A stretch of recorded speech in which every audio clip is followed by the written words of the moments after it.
Bonjour à toutes, bonjour à tous, bienvenue dans cette matinale du vendredi 5 septembre sur TV Vendée. J'espère que vous allez bien en ce dernier jour de la semaine et l'approche d'un week-end qui sera placé sous le signe normalement du soleil. Nous en reparlerons tout à l'heure. Je vous rappelle bien sûr que vous pouvez réagir si vous le souhaitez à l'actualité du jour avec le WhatsApp officiel de la matinale. N'hésitez donc pas à nous envoyer un petit message avec votre prénom et votre commune de résidence. Nous avons reçu il y a quelques instants sur ce plateau dans l'invité de la matinale Guy Plissonneau, président de l'association des maires et président de communauté de communes de la Vendée. Nous avons abordé avec lui à la fois la situation de la politique au niveau national, mais aussi l'échéance des élections municipales de 2026. Interview que vous retrouvez sur tvvendée.fr, également sur notre chaîne YouTube TV Vendée Actu. On fait maintenant un point sur votre météo pour aujourd'hui, avec le retour donc du soleil sur l'ensemble de la Vendée.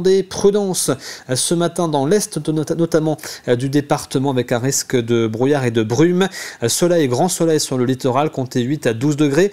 Dans l'après-midi, ce sera grand soleil partout, sur tout le département, et il fera 20 à 21 degrés. Je vous propose d'ailleurs d'aller voir la météo sur la côte du côté de Noirmoutier, sur l'île de Noirmoutier en Lille, avec cette très belle vue en direct, et on le voit, ce ciel bleu et bien dégagé en nuages, ça fait plaisir à voir. Maintenant, les horaires des marées pour aujourd'hui. On commence avec les marées du côté de la Tranche-sur-Mer. Basse mer aujourd'hui à 9h14 et 21h39. Pleine mer à 3h27 et 15h39. Coefficient de 41 à 49. On se tourne du côté du passage du Gois. Basse mer à 9h20 donc ce matin et 21h48.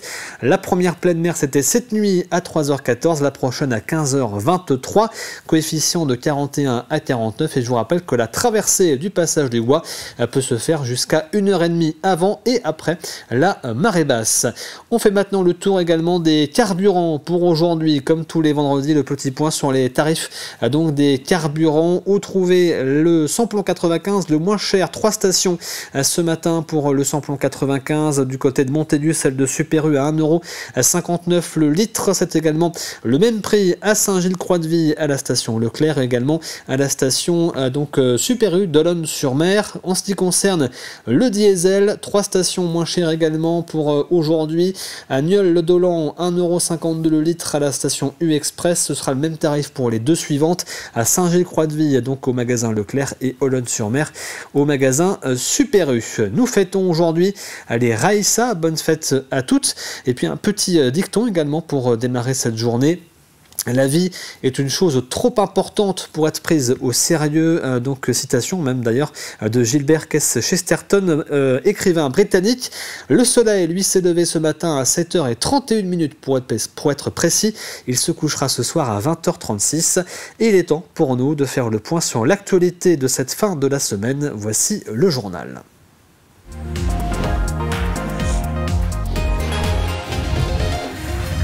On commence ce journal avec cet incendie cette nuit à La Taillée dans le sud du département.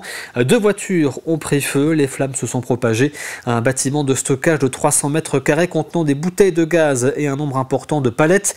La situation a pu être maîtrisée grâce à la mobilisation de 14 sapeurs-pompiers et la mise en place de 3 lances. Il n'y a aucune victime ou blessé. La directrice académique des services de l'éducation nationale en Vendée recevait hier matin les représentants des syndicats d'enseignants pour faire le point quelques jours après la rentrée scolaire. Les syndicats FSU et UNSA alertent notamment sur le fait que l'éducation nationale a déjà été touchée par des restrictions de budget et sur le manque de professeurs de langue dans le second degré. L'UNSA appelle d'ailleurs à participer à la grève générale intersyndicale du 18 septembre prochain. Les fonctionnaires voient la valeur de leur point d'indice gelée année après année. Donc les fonctionnaires payent déjà les restrictions budgétaires et depuis des années. Et puis on peut le voir au sein des écoles, l'absence de services civiques, des coupures de budget sur les services civiques. Et puis à cette rentrée, il devait être créé des postes d'infirmières, particulièrement alors, dans le cadre d'un nouveau programme sur la vie affective et relationnelle et sexuelle des élèves. Et donc on devait avoir des moyens infirmiers. Et puis suite aussi à cette jeune fille à Nantes qui avait été poignardée, et donc sur la santé mentale des jeunes. Or, on se retrouve avec 0 poste dans les Pays de la Loire, et en Vendée avec un collège qui ouvre à Talmont-Saint-Hilaire, nous n'avons pas de moyens supplémentaires en infirmières, ce qui fait que globalement, on a moins d'infirmières que l'an passé. On est quand même dans un contexte départemental qui est particulier, puisque la Vendée était un département littoral et puisqu'il est département littoral, c'est un département qui attire. Donc on n'a pas les difficultés que nous pouvons avoir dans d'autres départements en France, notamment en Île-de-France, où c'est très difficile d'avoir un enseignant devant chaque élève. Là, en Vendée, on n'a pas cette difficulté, on a bien un enseignant devant chaque élève. Et puis, on parlait ce matin avec la directrice académique des enseignants remplaçants qui sont bien tous présents et qui ne sont pas mis en nombre sur les postes qui sont laissés vacants pour X raisons. 60 ans que l'enseignement socio-culturel est dispensé dans les établissements d'enseignement agricole, une discipline propre à la filière. À cette occasion, les élèves du lycée Nature à La Roche-sur-Yon ont reçu la visite de la directrice régionale de l'alimentation, de l'agriculture et de la forêt. Ils lui ont présenté l'ensemble des projets artistiques qu'ils vont mener. C'est vraiment la construction de leur citoyenneté qui se fait au travers de tous ces projets et la richesse en fait et la diversité de tout ce qui est produit. Et c'est important évidemment de montrer cette grande diversité, montrer aussi que c'est des lycées passion, c'est-à-dire que les jeunes ici ils viennent parce qu'ils ont un projet, parce qu'ils ont envie de travailler dans un secteur. Et en particulier l'agriculture, mais pas que, ça peut être aussi la nature, l'environnement, les métiers paysagers, etc. Donc on a vraiment une grande diversité. Et les jeunes ici, ils ne sont pas là par hasard. Ils sont là parce qu'ils ont choisi de venir. Le Conseil régional des Pays de la Loire et l'Union des métiers de l'hôtellerie et de la restauration ont dressé le bilan de la saison estivale 2025. Un bilan plutôt contrasté, moins de consommation, mais toujours autant de réservations d'hébergement. Pour Franck Louvrier, vice-président du Conseil régional, la Vendée a été plutôt bien lotie avec 15,8 millions de nuitées touristiques sur les mois de juillet et d'août. Nous avons eu beaucoup de touristes, mais qu'ils ont moins consommé. Et donc, on le voit bien, il y a une disparité dans les résultats. D'abord, des résultats qui sont moins bons pour nos restaurateurs, parce qu'ils sont venus moins dans leur lieu pour pouvoir justement se restaurer. Et puis par contre, nous avons eu plus de monde, donc on a eu plus de promeneurs que de consommateurs, s'il fallait résumer un petit peu cette saison.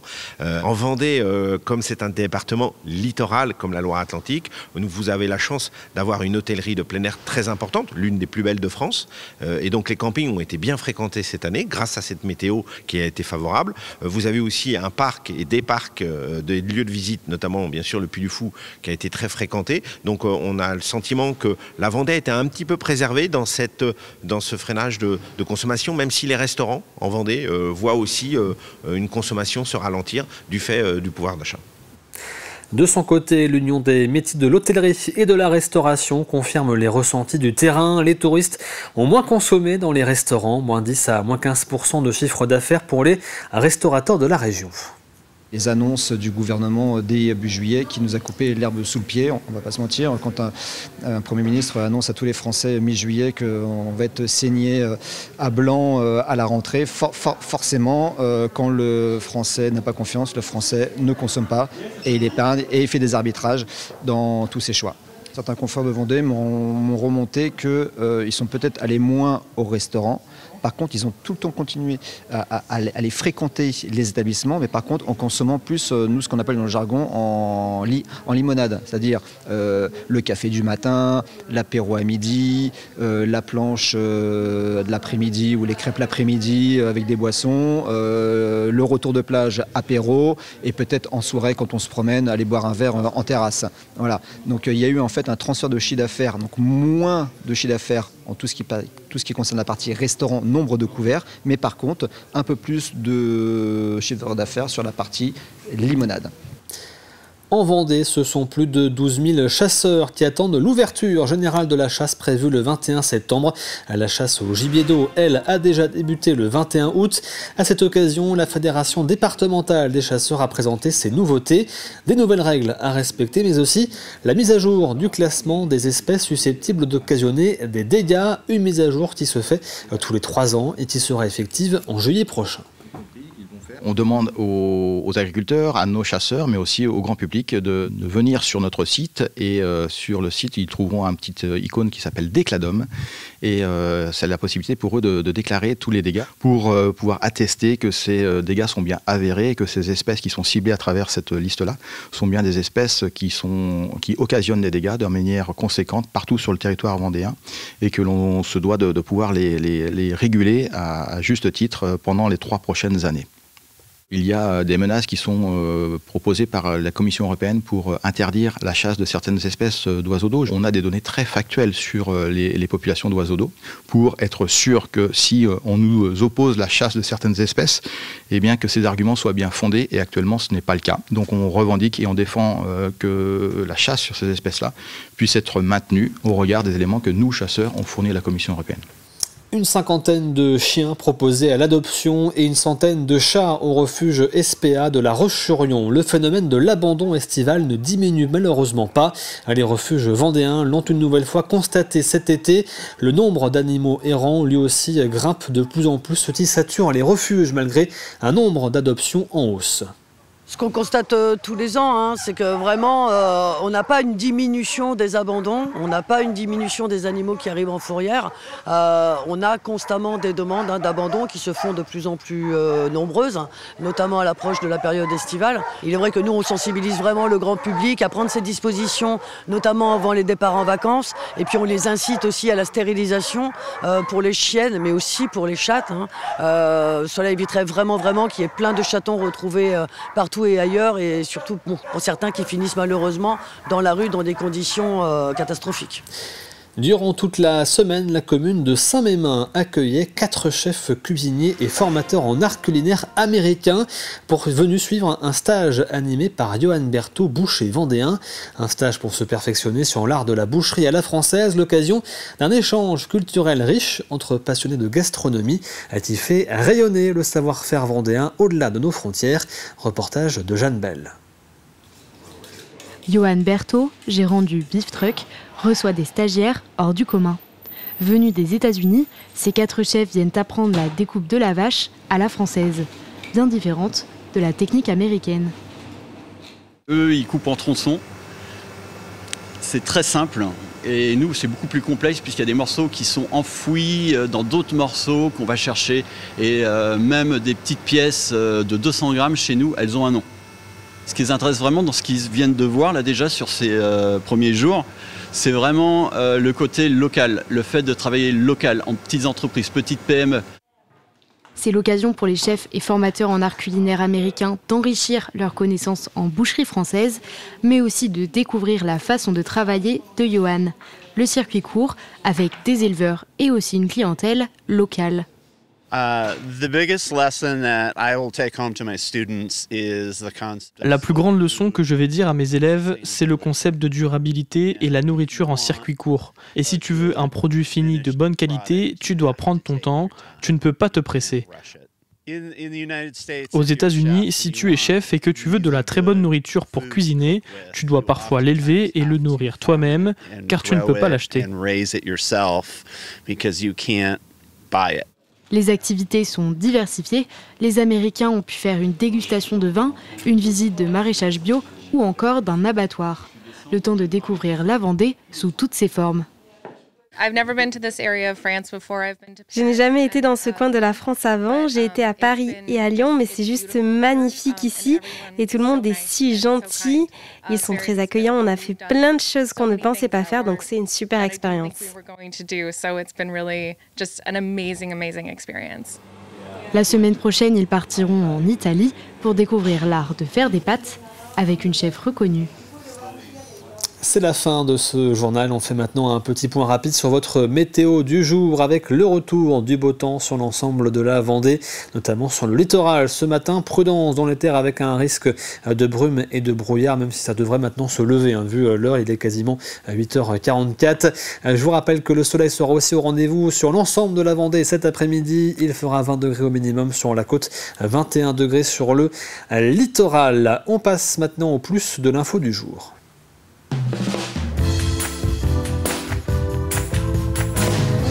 Et le plus de l'info ce matin est consacré à ce futur pôle psychiatrique en construction au Sables d'Olonne, un pôle qui sera rattaché à l'hôpital psychiatrique Georges Mazurel de La Roche-sur-Yon.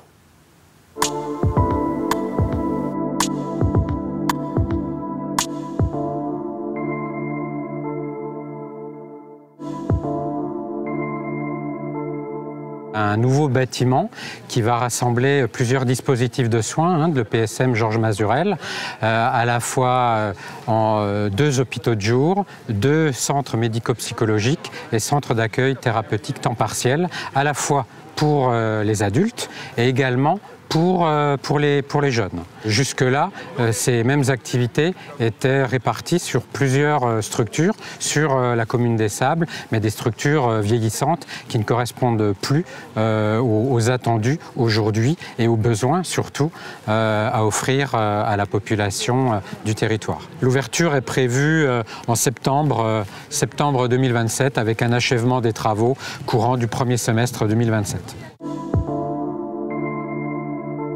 C'est surtout en fait un besoin de lisibilité pour la population, puisqu'on va avoir finalement un point d'entrée unique sur le territoire pour la santé mentale. Et puis on avait un besoin aussi d'efficacité des équipes. On le voit aujourd'hui, on est dans une situation de pénurie médicale, et donc on a besoin effectivement de rapprocher l'ensemble de nos équipes, de déployer de nouveaux métiers, que sont les infirmières de pratique avancée, pour effectivement faire que cet ensemble-là puisse être cohérent dans l'approche de l'accompagnement des publics, mais aussi en termes de mutualisation d'équipe. On va pouvoir offrir ce que j'appelle un nouveau plateau technique adapté. Et puis aussi, l'enjeu, c'est de pouvoir projeter, aussi d'anticiper les besoins à 10 ans, à 15 ans, à 20 ans, avec un bâtiment qui se voudra évolutif et qui pourra accueillir aussi plus de professionnels, mais également de nouveaux dispositifs de soins. Parmi les dispositifs de soins dans ce bâtiment, on a un hôpital de jour. Aujourd'hui, il est ouvert 5 jours par semaine. Notre ambition, c'est de pouvoir, en psychiatrie adulte, par exemple, de l'ouvrir 7 jours sur 7. Voilà, et de façon beaucoup plus intensive. En tout cas, cette offre répondra aussi à une psychiatrie en proximité, au plus près des besoins des patients. C'est 2 entités juridiques différentes, effectivement, mais on a une approche en fait sur Côte de Lumière qui est somatique, c'est-à-dire qu'on va gérer effectivement les urgences, la médecine classique, et puis là, effectivement, l'hôpital Mazurel est concentré sur la psychiatrie, et donc à travers l'ensemble de ces équipes pluripro, et donc on les appelle à coopérer effectivement au sein du groupement hospitalier de territoire, puisque les 2, par contre, appartiennent au groupement hospitalier de territoire vendéen. Et voici pour ce plus de l'info consacré donc au futur pôle psychiatrique installé au Sables d'Olonne. Il est temps maintenant de On sort.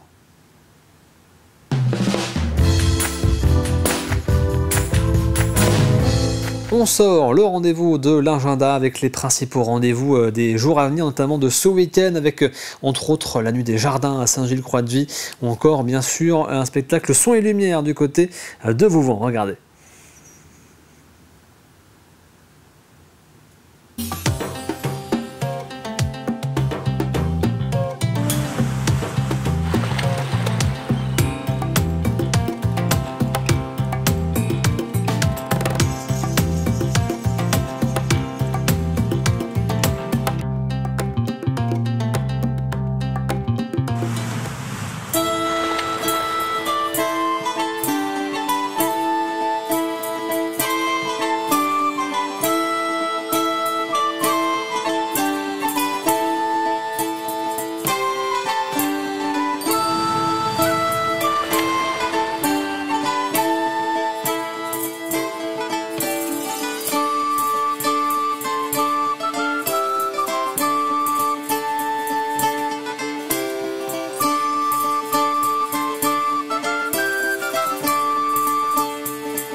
d'abord vos corps qui se séparent.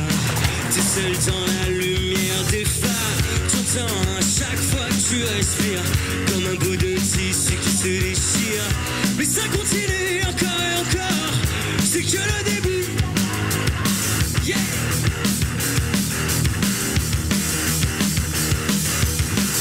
L'instant d'après, le vent se déchaîne. Les heures s'allongent comme des semaines. Tu te retrouves seule assise par terre, à bondir à chaque bruit de portière. Mais ça continue encore et encore.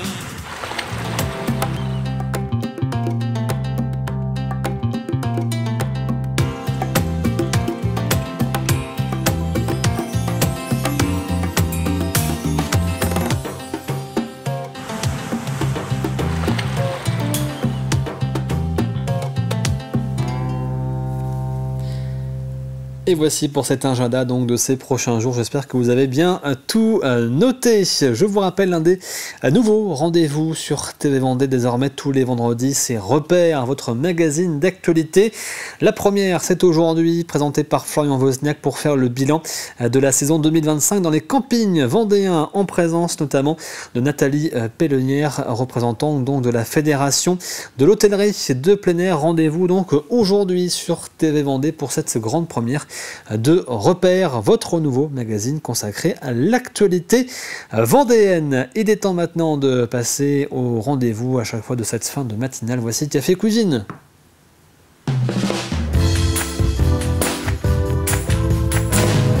À gagner cette semaine, je vous le rappelle, dans Café Cuisine, une carte cadeau d'une valeur de 50 € pour les tissus du Renard. Voici la question de la semaine: où se tient la fête Renaissance? Et voici le dernier indice de cette semaine, le 5e indice. Chaque année, je plonge dans le 16e siècle avec costume, danse et tournoi. Je vous rappelle les indices précédents. Celui de lundi, je me situe au cœur de la Vendée, entre Montaigu et La Roche-sur-Yon. Mardi, c'était mon nom évoque l'accueil, mais je suis surtout une commune. L'indice de mercredi, mon nom vient du rôle que j'ai tenu à l'époque romaine.